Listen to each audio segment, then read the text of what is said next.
সম্পূর্ণ ভিডিওটা দেখো। বলছি শোনো না, এই নাও 30 টাকা। সামনে জগদ্ধাত্রী পুজো তো, আমি তোমার কাছে টাকা জমাবো। হ্যাঁ, আচ্ছা 30 টাকা আছে, তোমার কাছে রেখে দাও। দেখা যাক শেষ পর্যন্ত কি হয়। ঠিক আছে। 30 টাকা আছে কিন্তু। আরে হ্যাঁ 30 টাকা। এই শোনো না, এই নাও 1000 টাকা।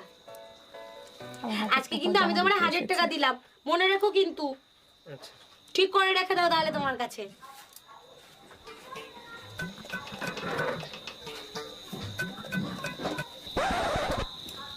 দাও আমাকে 30,000 টাকাটা দাও। 30,000 টাকা? কিসের 30,000 টাকা? আরে তোমার মনে নেই তোমার কাছে আমি টাকা জমাচ্ছিলাম? ও তুমি একদিন 30 টাকা একদিন 1000 টাকা দিছিলে, 1030 টাকা। 1030? কিসের 1030? তুমি কি কোনো হিসাব টিসাব জানো না নাকি?